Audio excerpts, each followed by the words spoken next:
हरे कृष्णा। आज की इस क्लास में सभी भक्तों का स्वागत है। हम कीर्तन से स्टार्ट करेंगे। जय राधा माधव कुंज बिहारी, जय गोपी जन वल्लभ गिरिवरधारी, यशोदानंदन ब्रज जनरंजन, यमुना तीरावनचारी,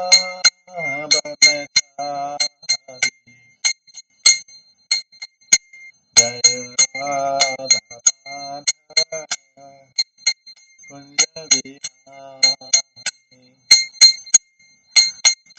हरे कृष्णा कृष्णा कृष्णा हरे हरे, हरे राम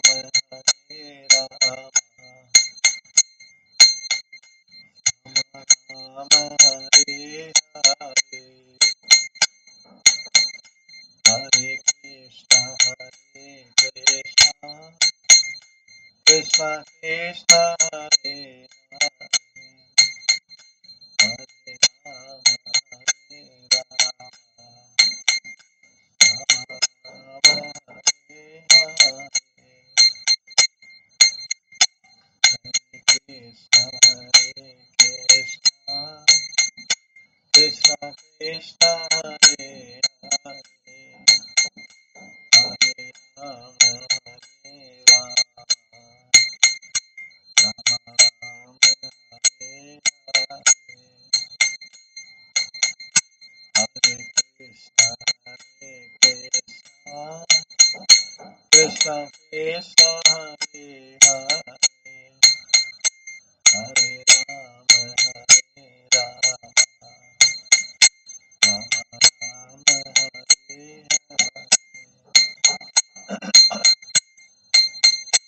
हरे, हरे कृष्ण कृष्ण कृष्ण हरे हरे, राम राम राम हरे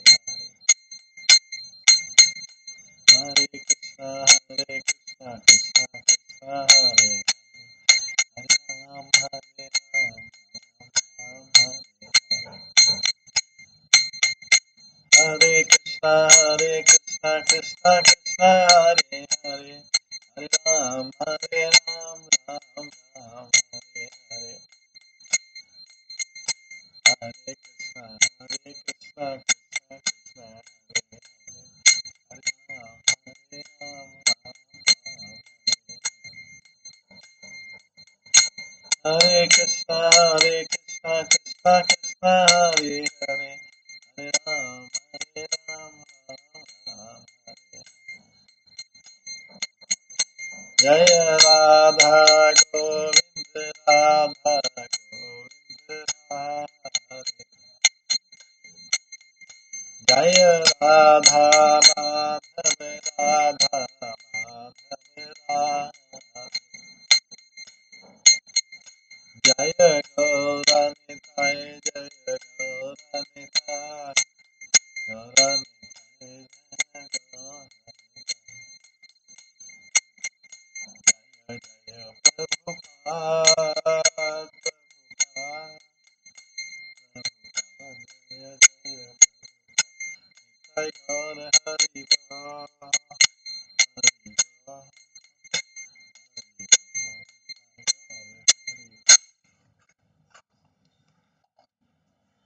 श्री राधा गोविंद देव की जय, श्री जगन्नाथ बलदेव सुभद्रा महारानी की जय, श्री गौर निताय की जय, श्रील प्रभुपाद की जय, सभी भक्त गणों की जय। हरे कृष्णा। कल हम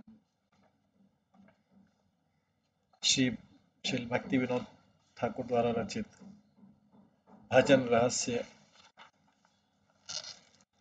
का वर्णन कर रहे थे। इसके द्वितीयाम साधन, ये जो ग्रंथ है जैसा कि हम वर्णन कर चुके हैं, चैतन्य महाप्रभु द्वारा रचित शिक्षा अष्टकम के रूप पे आधारित है। इसमें 8 साधन के 8 याम है और इसमें वर्णन किया गया है।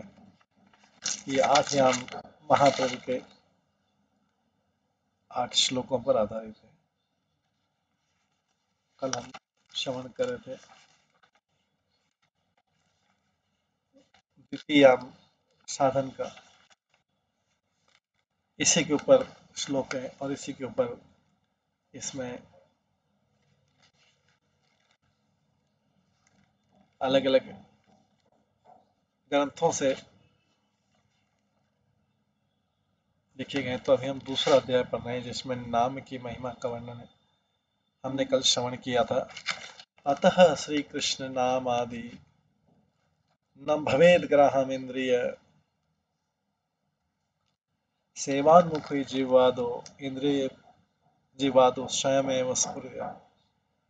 श्री कृष्ण नाम आदि प्राकृतिक जीवा आदि इंद्रियों से ग्रहण नहीं। इसको प्राकृतिक हम कितना भी नाम लेते रहें, प्राकृतिक या भौतिक इंद्रियों से ग्रहण नहीं है। वे तो केवल भक्तों की सेवान्मुख अप्राकृत जीवा आदि इंद्रियों में स्वयं स्फुरित होते, जो भगवान की भक्ति और सेवा करते हैं। सेवा उन्मुख जिनकी जीवा और अजीवा आदि इंद्रियां, सेवान्मुख जीवा आदो, जिनकी इंद्रियां जैसे जीवा आदि इंद्रियां सेवा की तरफ उन्मुख है, सेवा की तरफ प्रवृत्त हैं, उन इंद्रियों में ये नाम स्वयं ही स्फुरित होता है, स्वयं ही प्रकाशित होता है। तो इसका मतलब है कि कोई अभक्त कितना भी नाम ले ले, उस पे उसका एक आंशिक लाभ मिल सकता है उसको, या तो नाम अपराध सहित हो सकता है या नामाभास हो सकता है ज्यादा से ज्यादा। लेकिन श्री कृष्ण नाम अमृत आदि प्राकृत मतलब भौतिक और अप्राकृत मतलब आध्यात्मिक। तो श्री कृष्ण नाम आदि प्राकृत जीवा आदि इंद्रियों से ग्रहण नहीं है, उनमें से ग्रहण नहीं कर सकता। वे तो केवल भक्तों की सेवा उन्मुख अप्राकृत जीवा आदि इंद्रियों में स्वयं स्फूर्तित होता है भगवान का नाम।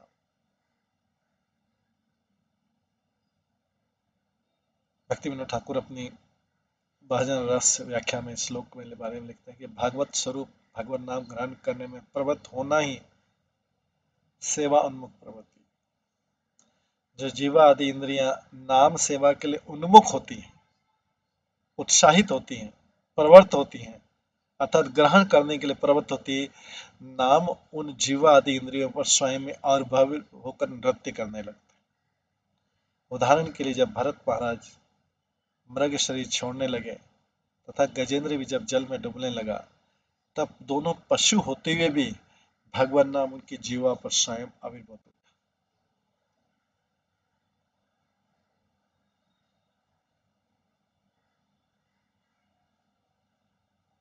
इसके बाद आज हम श्रवण करेंगे आगे, इसी के आगे, इसको हमने आधा छोड़ा हुआ था, आज इसी से श्रवण करेंगे।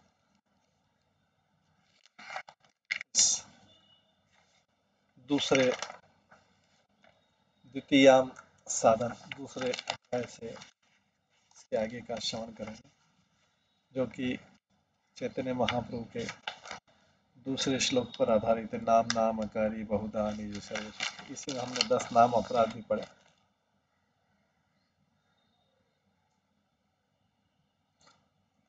इसमें हमने ये भी श्रवण किया था कि भगवान भक्तों के हृदय में ममता पूर्वक रहते हैं। कोई बोलेगा भगवान तो सब में रहते हैं, सारे ग्रंथों में लिखा है भगवान तो सब में रहते हैं, सबके हृदय में रहते हैं। फिर तो इसमें लिखा है, भक्ति विनोद ठाकुर बहुत सुंदर तरीके से लिखते हैं कि भगवान भक्तों के हृदय में ममता पूर्वक निवास करते हैं, प्रेम पूर्वक, तथा अन्य अन्य जीवों के हृदय में निर्लिप्त भाव से रहते हैं, डिटेच्ड। उनको कोई मतलब नहीं, कुछ भी हो रहा है उन्हें कोई मतलब नहीं, डिटेच्ड है। वो उसका बुरा हो रहा हो, बीमार हो, मरने वाला हो, कुछ भी हो, भगवान डिटेच रहते हैं, अंदर चुपचाप बैठे रहते हैं, इनएक्टिव रहते हैं, क्योंकि उसने भगवान को एक्टिविटी में आमंत्रित ही नहीं किया। तो भगवान डिटेच रहेंगे, क्यों रहेंगे अननेसेसरी इन्वॉल्व होने। तो दोनों में अंतर है। देखिए, भगवान भक्तों के हृदय में ममता पूर्वक निवास, कहा भी भक्त को छाड़ने लगा उसका कलर पकड़ के इधर कर लेंगे, इधर नहीं, इधर उसको पूरा इंटरफेयर करेंगे उसके लाइफ। हम बोलेंगे इंटरफेयर करते हैं, वैसे भगवान उसको उसकी लाइफ को पूरा पालन करते हैं, उसके जीवन को। तो क्योंकि जैसे ममता पूर्वक एक माँ छोटे शिशु का, जैसे वो शिशु कुछ गलत भी करने जाएगा, कुछ गलत खाने जाएगा, कुछ करने जाएगा, तो उसकी माँ ममता पूर्वक उसको अपनी तरफ खींच लेगी, नहीं ये नहीं करना, वो नहीं करना। तो भगवान ऐसे करते हैं, भक्तों के हृदय में ममता पूर्वक निवास करते हैं, तथा अन्य जीवों के हृदय में निर्लिप्त भाव से, कोई मतलब नहीं, कोई एज डिटेज, जैसे उसमें रह रहे हैं नहीं रह रहे हैं कोई फर्क नहीं, उनको उस व्यक्ति से कोई फर्क ही नहीं पड़ता, क्योंकि उनको उनका इंटरफेरेंस नहीं चाहिए। उस व्यक्ति को जब भगवान का जो है बीच में दखल नहीं चाहिए, हस्तक्षेप नहीं चाहिए, तो भगवान क्यों दखल देंगे? इससे तो उसकी स्वतंत्रता खत्म होगी।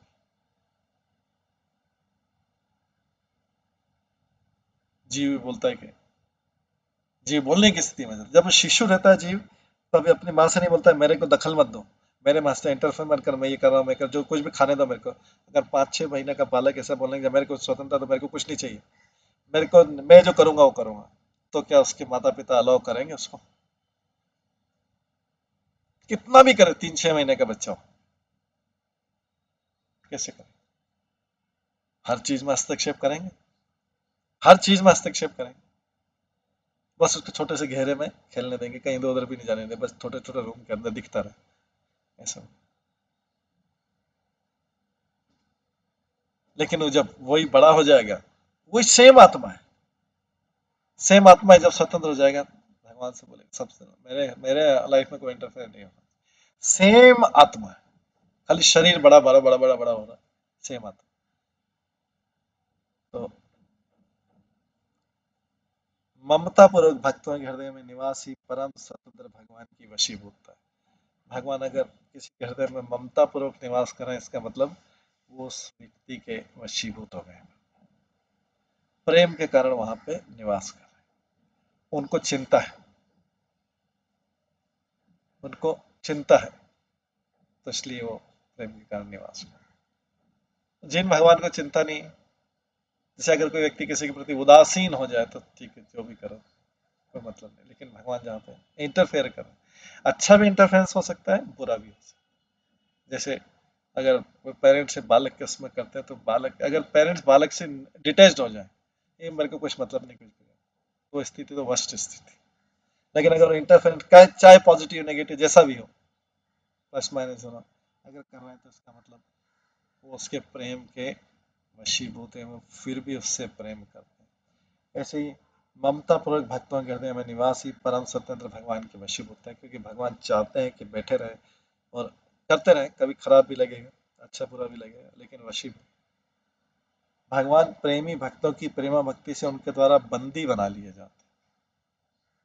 तत्व ज्ञान का सारे प्रेम भक्ति तथा प्रेम भक्ति का पूर्व रहस्य अपने प्रेमी भक्तों के वशीभूत रहना, ये प्रेम भक्ति का अपूर्व रहस्य, जो सब लोग नहीं जानते हैं कि भगवान भक्ति के कारण अपने प्रेमी भक्तों के वशीभूत हो जाते हैं, इसलिए भगवान भक्ति में पूर्ण समर्पण चाहते हैं। वो ऊपरी चीजें नहीं चाहते, वो ऊपरी चीजें इस भौतिक संसार के लिए। इस प्रकार से ये हमने श्रवण किया था, आगे इसी के आगे श्रवण करते हैं। तो ये इसी का दूसरा अध्याय चल रहा है, नाम नामकारी बहुधानी जिस वक्त, इसमें श्रीमद् भागवतम के 11वें स्कंद के 21वें अध्याय के दूसरे श्लोक में आता है, स्वे स्वे अधिकारे या निष्ठा सगुण परिकीर्तितः विपर्ययस्तु दोषः स्यादु भयोरेष निर्णय। अब गुण और दोष की व्याख्या है। तो भागवतम के इस स्कंद में सुखदेव गोस्वामी बहुत सुंदर तरीके से परीक्षित महाराज को कर रहे हैं, स्वे स्वे अधिकारे या निष्ठा स गुण परिकीर्तितः विपर्ययस्तु दोष स्यादु भरोष। अपने अपने अपने अधिकार के अनुसार, देखिए इसमें गुण और दोष की परिभाषा, गुण अवगुण क्या है? अपने अपने अधिकार के अनुसार धर्म में निष्ठा रखना गुण कहा गया। इसको गुण है। अगर धर्म में निष्ठा नहीं है तो, और इसके विपरीत अनाधिकार चेष्टा करना ही दोष। गुण या अवगुण या गुण और दोष, अपने अपने अधिकार के अनुसार धर्म में निष्ठा रखना ये गुण है, और इसके विपरीत अनाधिकार चेष्टा करना है अगर धर्म में निष्ठा नहीं है तो ये दोष है, अवगुण है। तो हम कई बार व्यक्ति के गुण गिनाते, गुणों की प्रशंसा करते, तो हमें देखना है कि किस गुणों की, इसलिए भागवत इस बारे में कई श्लोक आ चुके हैं, किस गुणों की प्रशंसा कर रहे हैं। अगर झूठे गुणों की जिसका कोई धर्म में निष्ठा, धर्म संबंधित नहीं, तो झूठी प्रशंसा है। अगर कोई धर्म संबंधित है तभी हम बोल सकते हैं कि ये व्यक्ति अच्छा है। धर्म में निष्ठा रखना गुण कहा जाता है, यही गुण है। इसके विपरीत अनाधिकार निष्ठा करना दोष, वो अवगुण। तो संसार में उस हिसाब से देखा जाए तो भागवत सारे लोग अवगुणी, 99.99% अवगुणी, दोषी। फिर इसको बांग्ला में लिखा है, अधिकार सुसम्मत कार्य है गुण, विपरीत कार्य दोष बुझी में निबो। तात्पर्य के गुण और दोष का निर्णय अपने धर्म के, धर्म निष्ठा करने के अधिकार के अनुसार किया जाता है, किसी वस्तु के अनुसार नहीं किया जाता। नाम अधिकार भागवत में आगे श्लोक आता है, जात श्रद्धो मत कथासु निर्वीण सर्वकर्मेषु वेद दुखात्मकानां कामन परित्यागे अपनीश्वर ततो भजेत मां प्रीत श्रद्धालु दृढ़ निश्चय जुषमाणश्च तान् कामान् दुःखोदकाश्चित् गरिह। भगवान आगे स्वयं बोल रहे हैं, भागवत उद्धव को जो गीता सुनाने 11वें अध्याय स्कंद के 20वें अध्याय का 27 उद्धव गीता भगवान डायरेक्टली बोल रहे हैं, जिस साधक की मेरी कथाओं में श्रद्धा उत्पन्न हो गई है, यदि वह सभी भोग और भोग वासनाओं को दुख रूप जानकर भी उनको परित्याग करने में अगर समर्थ न हो, उसे चाहिए कि उन भोगों को सच्चे हृदय से दुखजनक समझते हुए हृदय और मन ही मन उनकी निंदा करते हुए भोगता रहे, किंतु साथ ही साथ दृढ़ श्रद्धा, दृढ़ निश्चय और प्रीति पूर्वक मेरा भजन भी करता है। तो भगवान ये बोल रहे हैं कि जिस साधक की मेरी कथाओं में श्रद्धा, तो भगवान बोल रहे हैं पहले मेरे से कनेक्ट होना, मेरे में इंटरेस्ट ज्यादा इंपॉर्टेंट, मेरे में रुचि ज्यादा इंपॉर्टेंट है, और बाकी सारी चीजें छूट जाएगी, या छूटे नहीं तो उसको सहन करना पड़ेगा। तो भगवान बोल रहे हैं जिस साधक की मेरी कथाओं में श्रद्धा उत्पन्न हो गई, यदि वह सभी भोग और भोग वासनाओं को दुख रूप जानकर भी उनको परित्याग करने में समर्थ नहीं हो, उसे चाहिए कि उन भोगों को सच्चे हृदय से दुखजनक समझते और मन ही मन उसकी निंदा करते भोगता रहे, किंतु साथ ही दृढ़ श्रद्धा, दृढ़ निश्चय और प्रीति पूर्वक मेरा भजन भी करे। तो सबसे पहले पहले इंटरेस्ट आना चाहिए। अगर इंटरेस्ट नहीं आया तो नहीं, इंटरेस्ट आ गया तो बाकी सब लोगों को भगवान भोगने की, दुख भोगने की शक्ति देते रहे। समझते मन ही मन उसको उसको कष्ट समझते हुए, मन ही मन उसकी निंदा करते हुए, उन भोगों को सच्चे हृदय से दुखजनक समझते हुए, ये दुख है सब, और मन ही मन उसकी निंदा करते हुए भोगता रहे, किंतु साथ ही श्रद्धा, दृढ़ निश्चय और प्रीति पर मेरा भजन भी करता। इसी को बांग्ला में कहा गया, कृष्ण कथा श्रद्धा लाभ तेजे कर्माशक्ति, दुखात्मक काम त्यागे तबु न है शक्ति। काम सेवा करे तहा करिया ग्रहण, सुदृढ़ भजने कामे करे विध्वंसन। पुण्यमय काम मात्र उद्दिष्टे थाय, पाप काम श्रद्धा धैर्य आदर न है। कृष्ण कथा श्रद्धा लाभ त्यजते कर्माशक्ति, वो कर्मों में आसक्ति को त्याग दे, कृष्ण कथा कर, और नहीं त्याग पा रहा है, दुखात्मक काम त्यागे तबु नहीं शक्ति, अगर उसकी शक्ति नहीं उसको त्यागने की, उसको दुख के रूप में सहन करता है। और सुदृढ़ भजन करके कामें करें, विध्वंस उसको धीरे धीरे विध्वंस कर सकते। तो भक्ति विनोद ठाकुर इसके तात्पर्य में लिखते हैं, भजन रहस्य वृत्ति में सत्संग के प्रभाव से किसी मनुष्य की हरि कथा के श्रवण में रुचि उत्पन्न होती है। सत्संग तो करना पड़ेगा उसको,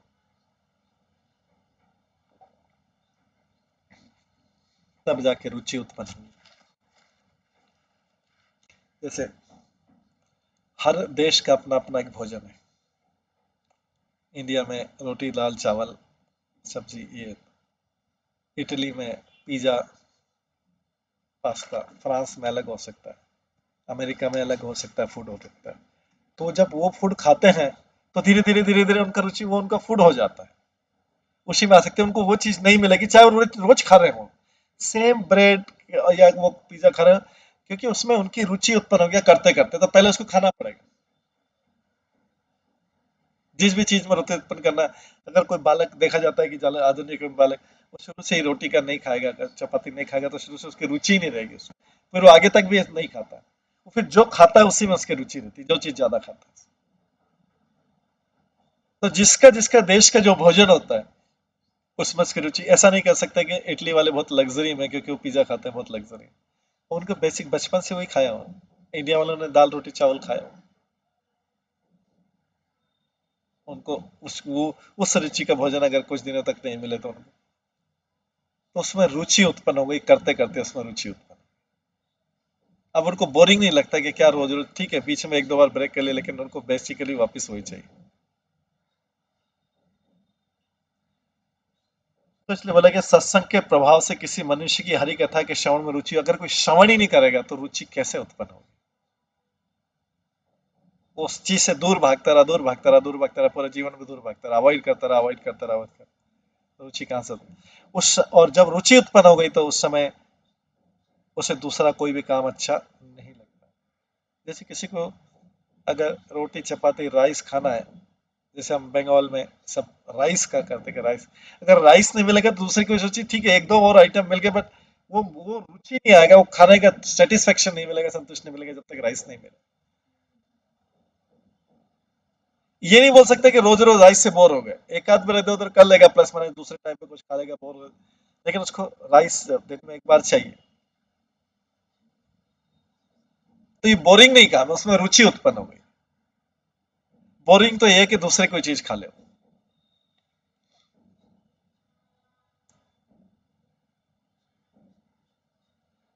तो इसमें सत्संग के प्रभाव से किसी मनुष्य की हरि कथा के श्रवण में रुचि उत्पन्न होती, उस समय दूसरा कोई भी काम अच्छा नहीं लगता। यह दृढ़ विश्वास, वो दृढ़ विश्वास के साथ भगवान नाम लेता रहता है, उन भोग और भोग वासनाओं को जिनका वो अपने पूरे अभ्यास के कारण परित्याग करने में समर्थ नहीं होता, क्योंकि पहले वहां रुचि थी,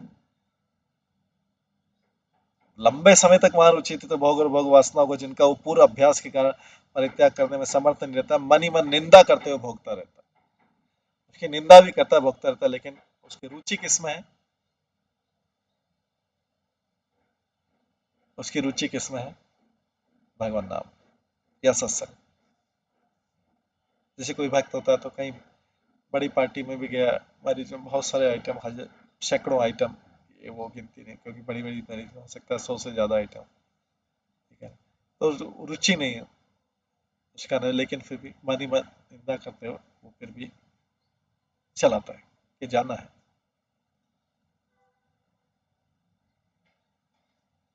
तो यहाँ भक्ति के अधिकारों का प्राथमिक, लेकिन उसकी निंदा करता रहता है साथ में मन, क्योंकि निंदा नहीं करेगा तो इसका मतलब उसको स्वीकार कर रहा है, अगर मन ही मन उसकी निंदा नहीं कर रहा तो इसका मतलब उसको स्वीकार कर रहा है, अभी उसमें रुचि आ गया है। लेकिन जो शुद्ध व्यक्ति उसका रुचि क्लियर डिस्टिंग्विश करेगा कि ये नहीं है और ये है, ये रुचिपूर्वक, ये रुचिपूर्वक नहीं है। अगर कोई व्यक्ति ना चलता है, सब कुछ चलता है इधर, तो इसका मतलब है कि वो गोलमाल है मान व्यक्ति, उसके दृढ़ निश्चय नहीं, दृढ़ श्रद्धा नहीं, गोलमाल व्यक्ति, डुप्लीशियस। क्योंकि हम जगत को बोल सकते हैं कि हाँ सब चलता है, ठीक है, जगत जैसा व्यक्ति उसके सामने वैसा बोल दिया, लेकिन भगवान में दृढ़ निश्चय जो है, भगवान तो सुन रहे देख रहे कि इसका दृढ़ निश्चय किसमें है, गोलमाल तो कर रहा है लेकिन दृढ़ निश्चय किसमें है। तो यहाँ भक्ति के अधिकारी का प्राथमिक लक्षण बताते हैं, भक्ति के स्वरूप का इन दो श्लोकों में वर्णन हुआ है। सर्व कर्मशु अर्थात समस्त लौकिक वैदिक कर्मों तथा उनके फलों में, तो इसमें शब्द आता है सर्व कर्मशु भागवतम के श्लोक में, तो यहाँ पे आता है, भक्ति विनोद ठाकुर लिखते हैं सर्व कर्मेश कर्मशु अर्थात समस्त लौकिक वैदिक कर्म तथा उनके फलों में विष्णस अर्थात दुख बुद्धि से उगती हो, वो कार्य करा लेकिन दुखी बुद्धि से करा, और कामान अर्थात स्त्री आदि के संग से उत्पन्न होने वाली कामनाओं के दुख को रूप को समझे, यदि उसके परित्याग में असमर्थ हो तो भी आरंभ से ही दृढ़ निश्चय वाला हो जाए, आरंभ से ही दृढ़ निश्चय वाला हो जाए कि मेरी ग्रह आसक्ति नष्ट हो या बढ़े, मेरे भजन में चाहे कोटि कोटि विघ्न हो, अपराध होने पर भी यदि नरक भी जाऊं तो भी मैं उसे अंगीकार, उस भजन को अंगीकार करूंगा। इसे उसकी ऐसी रुचि हो जाए कि चाहे यश की इसमें नष्ट हो जाए, अगर मेरी भजन में कोटि कोटि विघ्न हो, उस अपराध के कारण अपराध होने पर भी यदि मैं नरक भी चला जाऊं, क्योंकि अपराध होने से उसको हो सकता है कि नरक में वो सोचे कि नरक में जाना पड़े, तो भी उसे मैं अंगीकार करूंगा ही, किंतु भक्ति को नहीं छोड़ूंगा, चाहे स्वयं ब्रह्मा जी भी आके ऐसा वैसा कहे, चाहे ब्रह्मा जी भी आके वैसा कहे। इस प्रकार के दृढ़ निश्चय से जो भजन करता है उसे सफलता प्राप्त होती है। इस प्रकार के दृढ़ निश्चय से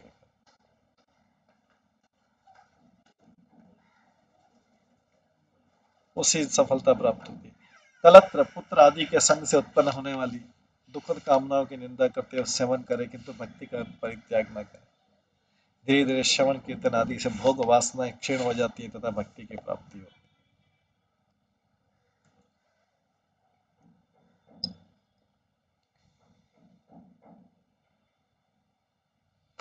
भक्ति के अनुकूल छह संकल्प उत्साह निश्चय धैर्य तत्त कर्म प्रवर्तनात् संगत त्याग सतव्रता शरीर भक्ति पसंद।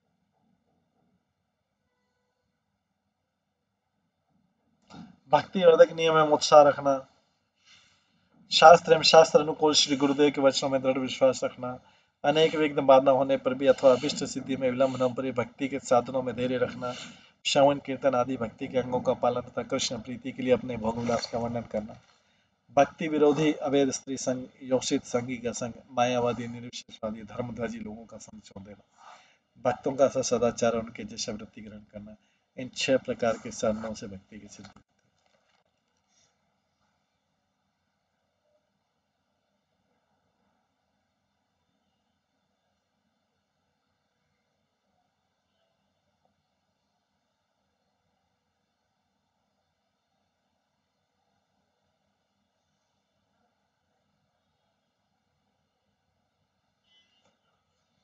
भजन रहस्य वृत्ति, जीवन निर्वाह और भक्ति का अनुशीलन दोनों कार्य भक्तजन के लिए आवश्यक।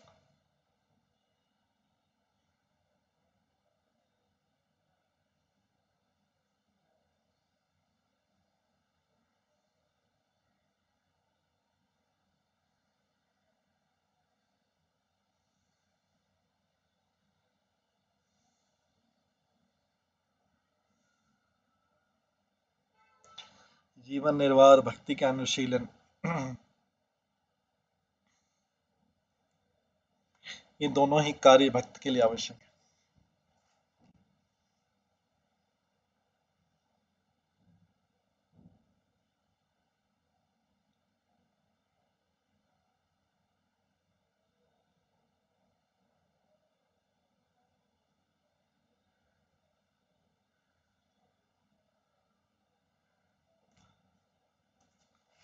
इस श्लोक में पहली अर्धली में भक्ति अनुशीलन के क्रियाओं का संकेत किया गया, दूसरी अर्धली में भक्त जीवन की व्यवस्था कर दी गई। उत्साह निश्चय धैर्य भक्ति पोषक कार्यों का अनुष्ठान संग त्याग और सदाचार अर्थात सद व्यक्ति से भक्ति सिद्ध हो। ज्ञान कर्म और अन्य अभिलाषा संबंधी साधन एवं रुचिकर विषय भोगों से सर्वथा उदासीन होकर दृढ़ता पूर्वक साधन भक्ति के अंगों का पालन करना। उत्साह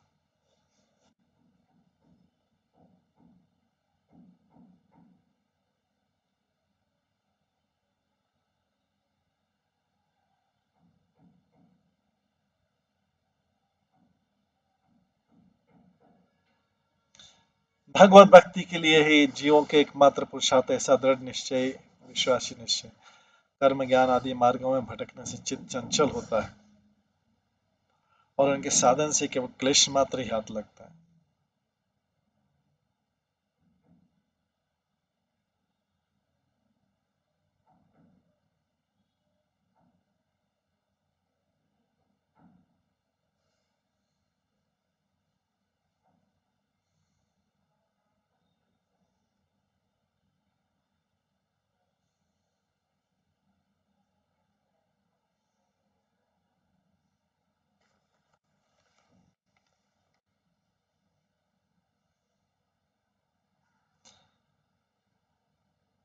कर्म ज्ञान आदि मार्गों में भटकने से चित्त चंचल हो जाता है और उनके साधन से केवल क्लेश मात्र ही हाथ लगता है। अतः भक्ति मार्ग ही शुद्ध जीवों के लिए अविचलित मार्ग है। ऐसी स्थिति धारणाएं धैर्य कहलाती।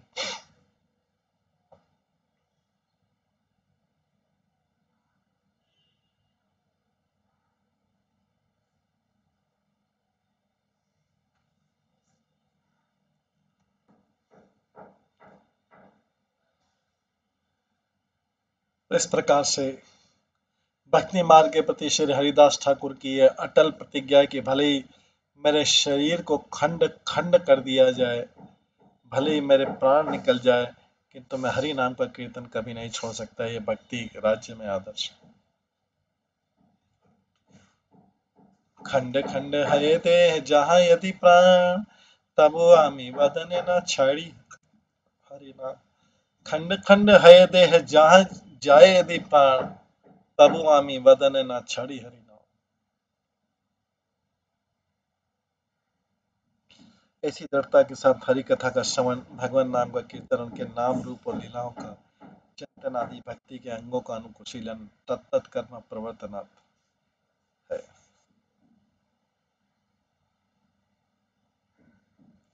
इसी दृढ़ता के साथ हरि कथा का श्रवण,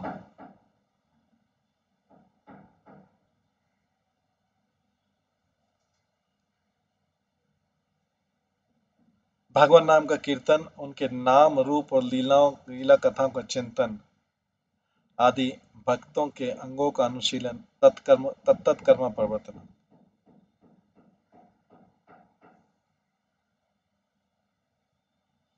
भगवत जनों का संग ही वांछनीय। ज्ञानी, कर्मी और अन्य अभिलाषी व्यक्तियों को विषय विमूढ़ जानकों का संग कभी नहीं करना चाहिए।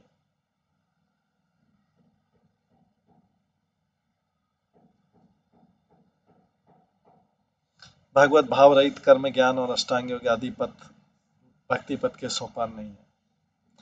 भक्ति मार्ग ही साधु वृत्ति है, क्योंकि भक्तिमान पुरुष में सभी गुण निश्चित रूप से विराजमान है।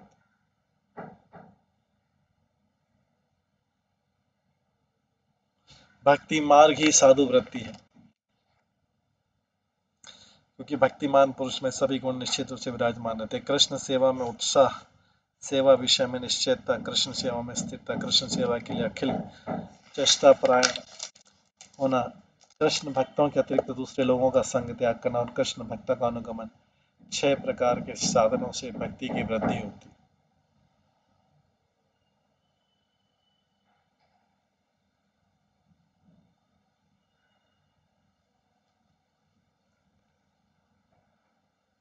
प्रकृत साधु संघ द्वारा भक्ति के क्रम का विकास होता है, जैसे श्रीमद् भागवतम के 3 स्कंद के 25वें अध्याय के 25वें श्लोक में आता है। शता प्रसन्ना शता प्रसन्ना प्रसंगान्मम वीर संविदो भवन्ति रत्कन्न रसायना कथा।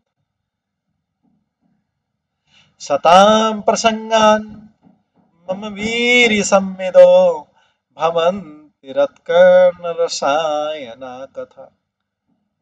तज्जोषणादाशपवर्गवर्त्मनि श्रद्धा रतिर्भक्तिर अनुक्रमष्यति। हृदय और कान को प्रिय लगने वाली वीरव्यति कथाएं होती हैं। उनका सेवन करने से शीघ्र ही अविद्या निवृत्ति के फलस्वरूप मुझ में श्रद्धा, रति और प्रेम भक्ति का क्रमशः प्रकाश होता है।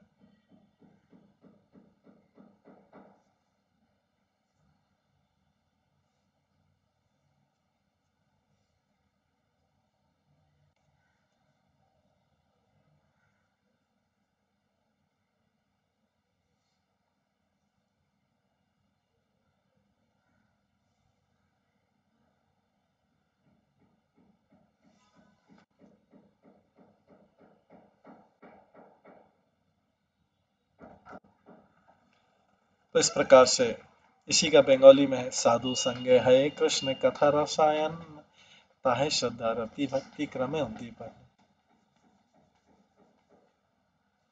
सत्पुरुष के समागम से मेरे पराक्रमों का यथार्थ ज्ञान कराने वाली तथा हृदय और कान को प्रिय लगने वाली कथाएं वीरवत होती हैं, बल और बुद्धि बढ़ाती हैं। उनका सेवन करने से शीघ्र अविद्या निवृत्ति के फलस्वरूप मुझ में श्रद्धा रति और प्रेम भक्ति का क्रमशः प्रकाश होता है।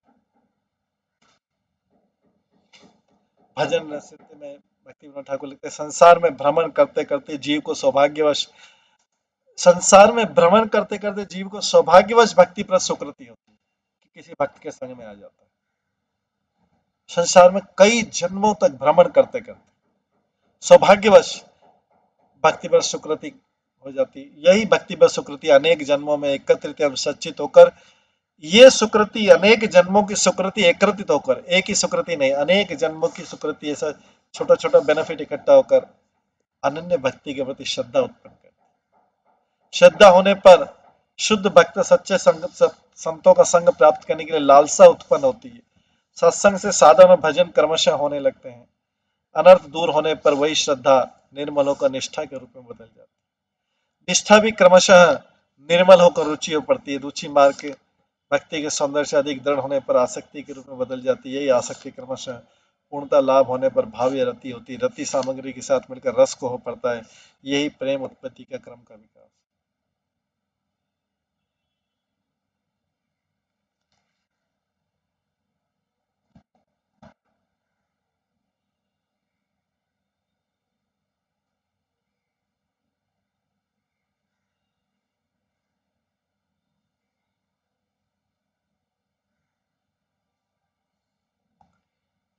साधु संग है कृष्ण कथा रसायन। साधु संग करने से कृष्ण की कथा में रस आने लगता है। धीरे धीरे ताहे श्रद्धा रति भक्ति क्रम, उसे धीरे धीरे श्रद्धा और प्रेम उत्पन्न होने लगता। तो पहले उसको श्रवण करना पड़ेगा। कोई सोचे कि मेरा मन में सोचते सोचते सोचते सोचते मेरी भगवान में श्रद्धा होगी। केवल मैं सोचता रहूं सोचता रहूं सोचता रहूं सोचता रहूं सोचता रहूं सोचता रहूं, उससे श्रद्धा हो जाए भगवान। मतलब बेसिकली मैं आलस करता रहूं लेकिन श्रद्धा आ जाए।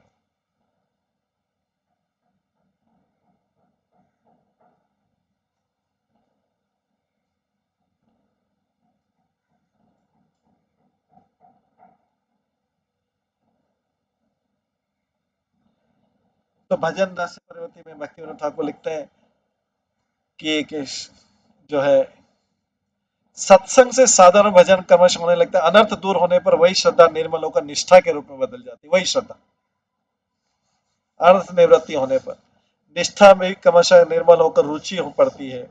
रुचि भक्ति के सौंदर्य से अधिक दृढ़ होने पर आसक्ति के रूप में बदल जाती है। वही आसक्ति क्रमशः पूर्णता लाभ होने पर भाव या रति होती है। रति सामग्री के साथ मिलकर रस हो पड़ता है। ये प्रेम उत्पत्ति के क्रम विकास।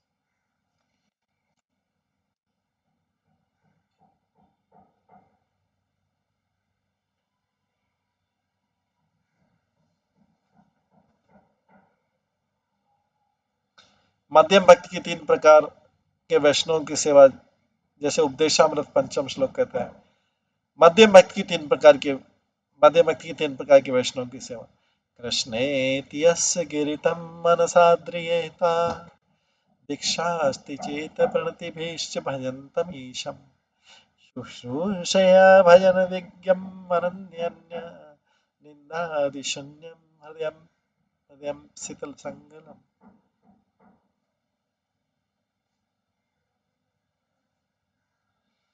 जिसकी वाणी पर है कृष्ण ऐसा एक भी कृष्ण नाम उच्चारित हो, जिसकी वाणी पर है कृष्ण ऐसा एक भी कृष्ण नाम उच्चारित हो, ऐसे कनिष्ठ अधिकारी को अपना मानकर मनी मन आदर करना चाहिए।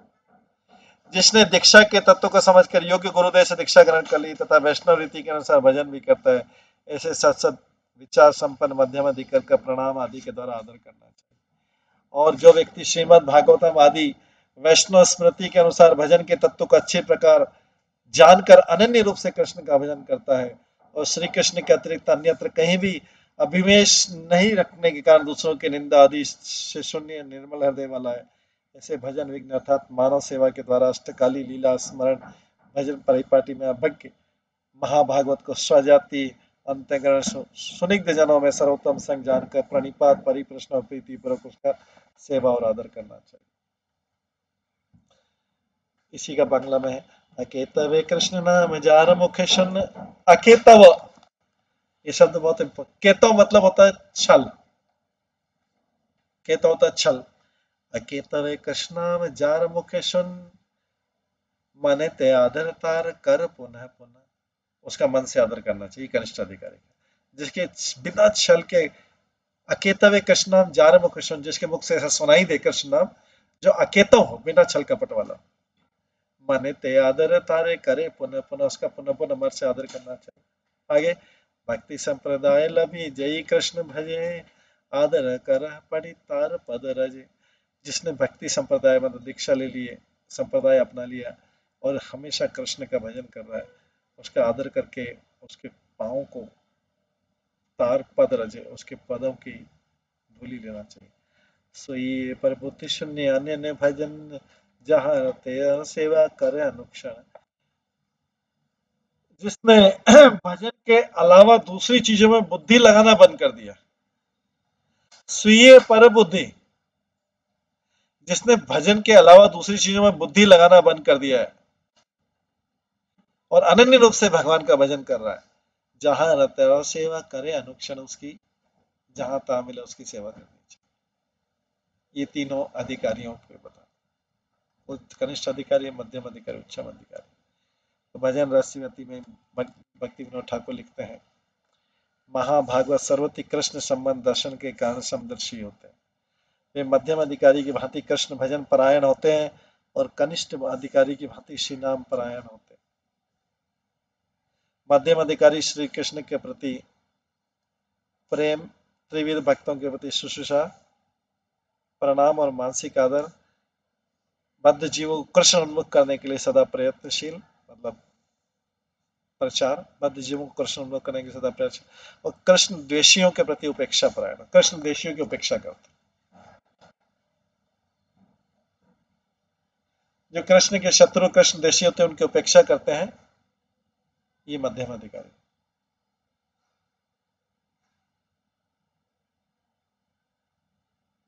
ये उत्तम अधिकारी महाभागवत की भांति सर्वत्र समदर्शी नहीं होते।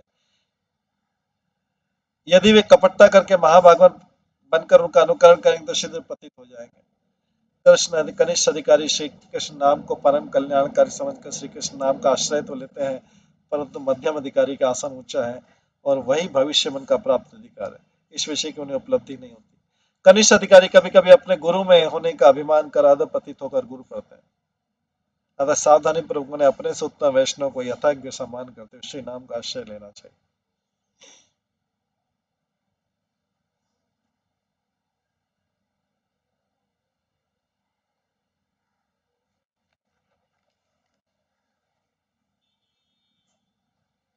इसके बाद भक्ति विनोद ठाकुर लिखते हैं,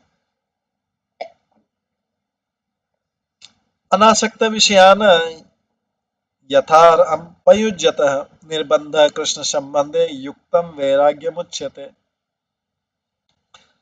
कृष्ण से इतर विषयों में, जो विषय कृष्ण से संबंधित नहीं हो उसमें अनासक्त रहना एवं कृष्ण संबंधी विषयों में निरंतर संबंध बनाए रखना।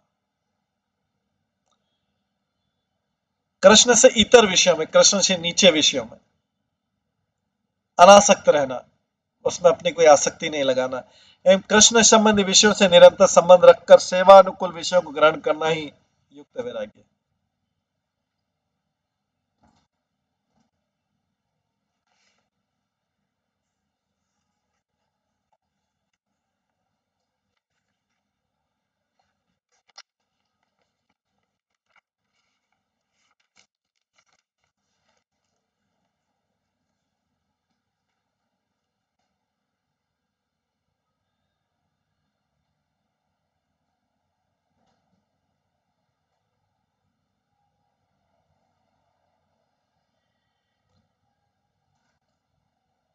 यथा योग्य विषय भोग अनासक्त है या सुयुक्त वैराग्य भक्ति संबंधी करिए। भक्ति से संबंधित चीजों में आसक्ति हो और कृष्ण से जो इतर विषय हैं, कृष्ण से नीचे विषय है, उससे अनासक्ति। श्रीमद् भागवतम के 7वें स्कंद के 11वें अध्याय के 32वें श्लोक में आता है। वृत्त्या स्वभाव कृत्या वर्तमान शुक्र कर्म कृतः हित्वा स्वभाव जनम कर्म शनै निगुणतामि।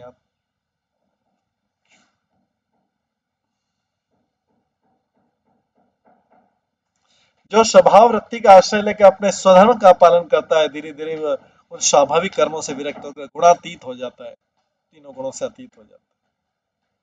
स्वभाव विहित वृत्ति करी आश्रय निष्पाप जीवन करे कृष्ण नाम आश्रय।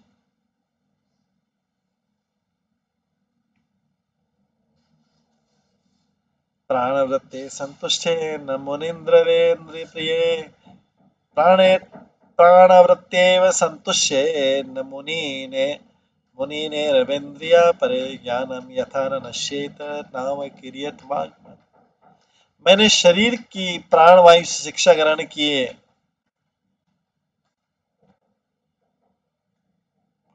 मैंने शरीर की प्राणवायु से शिक्षा ग्रहण की है कि आहार उतनी मात्रा में ग्रहण करना चाहिए जिससे संतुष्टि हो जाए।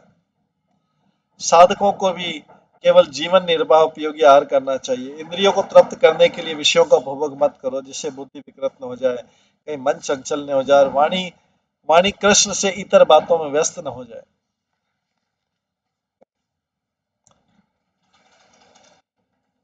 इंद्रियों को तृप्त करने के लिए विषय का उपभोग मत करो जिससे बुद्धि विकृत न हो जाए, बुद्धि डिस्टर्ब हो गई तो कहीं मन चंचल न हो जाए, और वाणी कृष्ण से इतर बातों मतलब कृष्ण से अलग बातों में व्यस्त न हो जाए। अप्रजल्प करे प्राण वृत्ति अंगीकार इंद्रिय प्रियवती ना कर स्वीकार। जो वृत्ति इंद्रियों को प्रिय लगती है उसको स्वीकार नहीं। जो भौतिक इंद्रियों को, जब तक इंद्रियां पूरी तरफ से आध्यात्मिक ना हो। अप्रजल्प करे प्राण वृत्ति अंगीकार। तो यहाँ पे भक्ति विनोद ठाकुर लिखते हैं कि मैंने ये इसका कोट कर रहे हैं, भगवान कृष्ण जो है उद्धव को उपदेश दे रहे हैं, या जो निमि है नव योगेंद्र दे रहे हैं, नव योगेंद्र राजा निमि को जो उपदेश दे रहे हैं कि मैंने शरीर की प्राण वायु से शिक्षा ग्रहण की कि आहार उतनी मात्रा में ग्रहण करना चाहिए जिससे संतुष्टि हो जाए। साधकों को भी केवल जीवन निर्वाह उपयोगी आहार करना चाहिए। इंद्रियों को अतिरिक्त तृप्त करने के लिए विषयों का उपभोग मत करो जिससे बुद्धि विकृत न हो, कहीं मन चंचल न हो जाए, और वाणी कृष्ण से इतर बातों कृष्ण से अलग बातों में व्यस्त न हो जाए। संघ के विषय में विशेष सावधान रखना चाहिए, जैसे हरि भक्ति सुधोदय में लिखा है, यत् संगति पुंस मणिवत स्यात् स तद्गुणः स्वकुल धरिये ततो धीमान सयुतान्येव संश्रय। जिस व्यक्ति का जैसा संग होता है उसमें ठीक वैसा ही गुण पैदा हो जाता है। जैसे मणि का जिस वस्तु से स्पर्श होता है उसी वस्तु जैसा रंग मणि का भी दिखने लगता है। इसलिए शुद्ध पुरुष साधु पुरुषों के संग से शुद्ध साधु हुआ जा सकता है। सयुथेर मंगल अन्य राखी दूर जथा संगता तथा फाइले परशुर।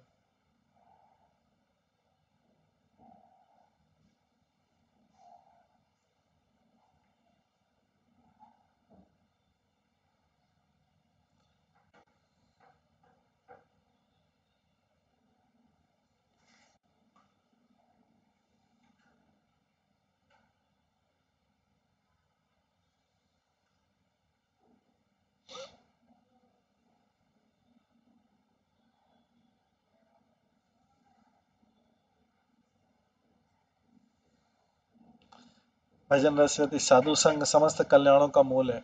शास्त्र में जो निसंग होने का उपदेश दिया गया वही निसंग शब्द का तात्पर्य साधु संग।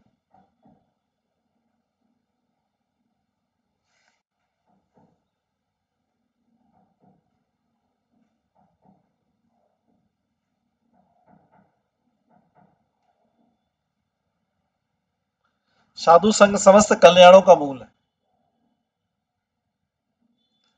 शास्त्रों में निसंग होने का उपदेश दिया और निसंग का शब्द का तात्पर्य साधु संग है। यत्न पूर्वक महाजनों द्वारा निर्देशित पथ पर चलना चाहिए, जैसे स्कंद पुराण में समृग्य श्रेय साम हेतु पंथा संताप वर्जित अनवाप्त श्रम पूर्वे येन संत प्रतिष्ठित। प्राचीन महाजन साधु जिस पथ पर अनायास चले उसका अनुसरण करना ही हमारा चरम मंगल एवं क्लेशों से मुक्ति है। और पंथाई भक्ति, जैसे ब्रह्म यामले में लिखा है, श्रुति स्मरणी प्राणादि पंचरात्रि विधि बिना एकांतिकी हरिर्भक्ति उत्पाति एव केवलम उत्पात एव कल्पते। शुद्ध भक्ति का एकांतिक भाव अर्थात अनन्य भाव से पूर्व पूर्व महाजन पथ का अवलंबन करने से प्राप्त होता है। पूर्व महाजन पथ को छोड़कर अन्य पथ की सृष्टि करने से एकांतिक भाव उत्पन्न होता है। इसलिए दत्तात्रेय बुद्धि आदि अवार्चिन प्रचारक शुद्ध भक्ति को न समझ करने के कारण उसके कुछ कुछ भाव आवास को ग्रहण कर किसी इसलिए दत्तात्रेय बुद्ध आदि अर्वाचीन प्रचारक गण शुद्ध भक्ति को समझ न सकने के कारण उसके कुछ कुछ भाव आवेश को ग्रहण कर किसी ने मायावाद मिश्र, किसी ने सात्विक नास्तिकता मिश्र एक एक क्षुद्र पंथ का ग्रंथ कर उसी में एकांति की हरि भक्ति का आरोप किया, किंतु वास्तव में उन लोगों द्वारा प्रवर्तित पंथ हरि भक्ति नहीं, उत्पात मात्र।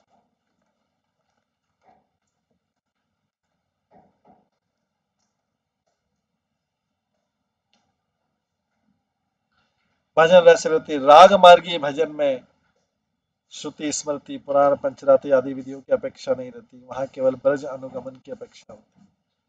परंतु विधि मार्ग के अधिकारी साधकों को ध्रुव प्रहलाद नारद व्यास और शुक आदि महाजनों के द्वारा निर्दिष्ट एकमात्र भक्ति के पथ का अवलंबन करना रहता है। अतः वेद भक्तों के लिए साधु मार्ग अनुसरण के अतिरिक्त कोई दूसरा उपाय नहीं। जो लोग कुछ कुछ भजन तो करते हैं किंतु अनर्थ नाश के लिए तनिक भी प्रयत्न नहीं करते हुए नाम प्रभु की कृपा के बिना लाखों प्रयत्न करने पर भी अनर्थ उसे कदापि नहीं छोड़ते, किंतु नाम प्रभु के चरणों में निष्कपट होकर क्रंदन करने से थोड़े ही दिनों में इसके सारे अनर्थ दूर हो जाते हैं। इस प्रकार अनर्थों को छोड़कर श्रवण कीर्तन करते हुए एकांतिक रूप से श्री नाम का आश्रय ग्रहण करो। पूर्व महाजन पथ चले अनायासे नव पथ उत्पात आसिया जीवनाशे अनर्थ नाशे रे यत्न प्रभु नहीं जान नाम कृपा पाई पाए दुर्देवता नाम कृपा बिना कोटि कोटि यत्न करे पाहते अनर्थ प्रभु अनर्थ कबू नहीं चाहे। निष्कपट यत्न कांदे नामेर चरण दूर है अनर्थ तहर अल्प दिन अनर्थ छाड़िया कर श्रवण कीर्तन एकांत भावित लो नामेर शरण। एकांत भजन का यत्न तथा हरि भक्ति विलास एवं एकांति नाम प्राय कीर्तन स्मरण प्रभो कुर्वता परम प्रत्याय कृत्रिमन्यन रोचते भावेन केनचित् प्रेष्ठस्य मूर्तेरङ्घ्रि सेवने स्यादिच्छेषयां स्वमन्त्रेण स्वरसनेव तद्विधि विहितेष्वृत्तेषु प्रवर्तन्ते स्वयमिते सर्वत्यागे पर्याय सर्वान् वशते कुर्युः प्रतिष्ठाय विष्ठाय यत्नं स्पर्शने वरं प्रभाते चार्धरात्रे च मध्याह्ने दिवसक्षय कीर्तयन्ति हरिं ये वे न तेषाम् अन्य साधनम्।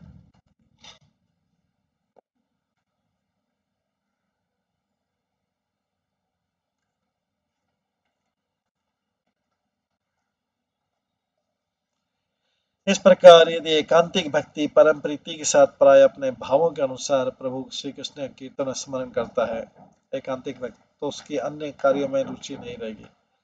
पर जिस किसी भी भाव से पृष्ठ श्री मूर्ति की चरण सेवा अभिलाषा में विभावित हो स्व मंत्र स्वर सर रस के द्वारा अर्चना करता वही सेवा बाद में नित्य सेवा के रूप में परिणत हो जाए। भजन रस मत सर्व त्याग करने पर भी सभी कुछ का त्याग नहीं होता है। प्रतिष्ठा रूपी विष्ठा का परित्याग करना परम कर्तव्य है जो समस्त अनर्थों का मूल है। इस प्रतिष्ठा का स्पर्श तो क्या करें, दूर से दर्शन भी मत करें। जो प्रातः मध्याह्न संध्या मध्य रात्रि में श्री हरि का कीर्तन करता है उसके लिए किसी अन्य साधन करने की आवश्यकता नहीं।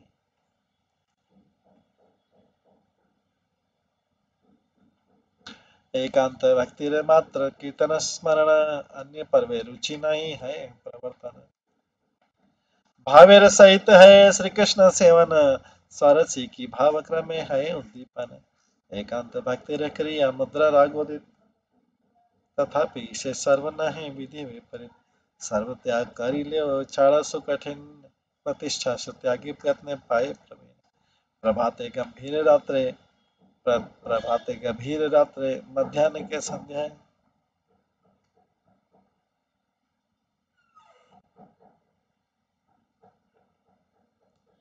अनर्थ छाड़ी अल्लाह नाम मेरा आश्रय। यही रूपे कीर्तन स्मरण जय करे, कृष्ण कृपा है शीघ्र अनायास तरे। श्रद्धा करी साधु संगे कृष्ण नाम लय, अनर्थ सकल जाय निष्ठा उपजय। प्रातः काले नित्य लीला करी वे चिंतन, चिंतित चिंतित भय वे साधन।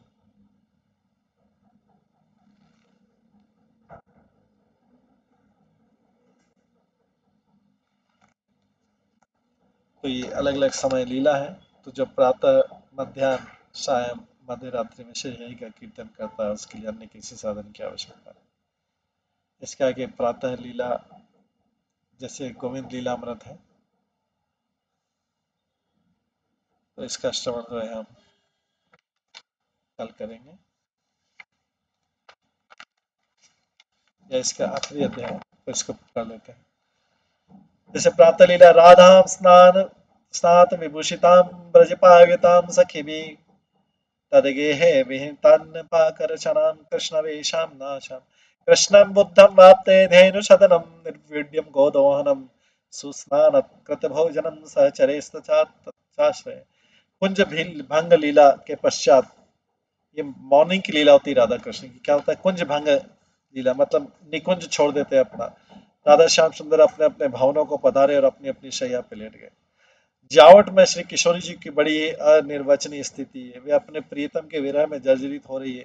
श्री रूप तथा रत्नी मंजरी सेवा में संलग्न होकर उन्हें प्रोत्साहन देकर मानव पुनः प्राणों को संचरित कर रही है। किशोर जी के कक्ष में कभी जटिला, कभी मुखरा, कभी पौर्णमासी आते हैं। उसी समय में श्यामला भी आती है। दोनों में हास परिहास होता है। इस प्रकार लीला नव नवायमान रूप में वर्धित होती रहती है। श्री रूप मंजरी तथा रची मंजरी तथा अन्य मंजरीगण राधा जी को अंग मार्जन, आभूषण आदि कराते हुए अलंकृत करती है। साथ ही साथ कृष्ण की लीलाओं का स्मरण भी कराती है।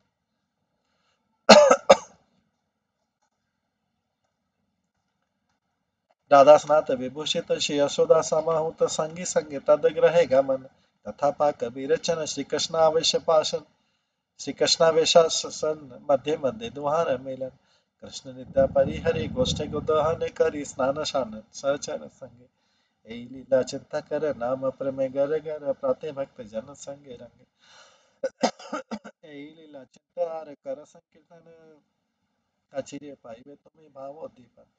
श्री किशोरी जी अपनी सखियों के साथ नंद भवन के लिए प्रस्थान करते हैं। मार्ग में उनका श्याम सुंदर से मिलन होता है। अनेक रसमय लीलाएं संपन्न होती हैं। उन लीलाओं का हमारे गोस्वामी वर्ग ने अपने अपने ग्रंथों में प्रकाशन किया है। नंद पहन में पहुंचकर किशोरी जी शत शत चूल्हों के बीच रंधन कार्य प्रारंभ कर अत्यंत स्वादिष्ट भोजन तैयार करती कृष्ण के लिए। सौ सौ चूल्हों पे श्री श्याम सुंदर भवन में सो रहे हैं। मैया यशोदा जगाती है। लाला के अंगों में नक्षत्र चिन्ह देखकर दुखित होकर कहती, नील कमल दल से भी कोमल मेरे लाला के अंगों को बालकों ने मल्ल युद्ध में कैसे क्षत विक्षत कर दिया, किंतु धातुराग इसके अंगों में लग रहा है। मैं क्या करूं, मुझे इसका कुछ उपाय समझ में नहीं आता। कुंदन लता जी प्रयास करते करते, आपका लाला रात्रि में रास करता है। यशोदा मैया रास शब्द से अपरिचित, वात्सल्य प्रकट करते हुए श्याम सुंदर से ऐसे उठ बैठते हैं तथा गोदोहन के लिए जाते हैं। वहां से लौटकर स्नान कर कर भोजन करते हैं तथा गोचारण के लिए गमन करते हैं। श्री किशोरी जी भी अपने प्रीतम का थोड़ा सा उच्छिष्ट पश्चात संकुचित भाव से ग्रहण कर सखियों के साथ अपने ग्रह जावट के लिए प्रत्यावर्तन करती है। इन सबके मध्य में न जाने कितनी लीलाएं संपन्न होती है, जिनका प्रकाशन अति कठिन है। इस इंगित मात्र से प्रेमी भक्त चिंतन करते करते भजन करते हैं तथा साधन अवस्था में इन लीलाओं का रसास्वादन करते हैं। इति श्री भजन रहस्य प्रातःकालीन भजन व द्वितीय भजन प्रकरण। इस प्रकार से द्वितीय अध्याय इसका खत्म होता है। इसको यहीं पे विराम देते हैं, अभी समय भी हो गया है। इसके आगे का जो है अध्याय, तृतीय अध्याय जो है, कल की क्लास में जो तृणादपि सुनिचयन पर आधारित। हरे कृष्णा। सभी भक्तों का बहुत बहुत धन्यवाद। सब भक्तों के एक बार हरे कृष्ण महामंत्र का जप करते हैं। हरे कृष्णा कृष्णा कृष्णा हरे हरे, हरे राम राम राम। श्री श्री भजन रस ग्रंथ की जय। श्रील भक्ति विनोद ठाकुर की जय। श्रील प्रभुपाद की जय। सभी भक्तगणों की जय। हरे कृष्ण।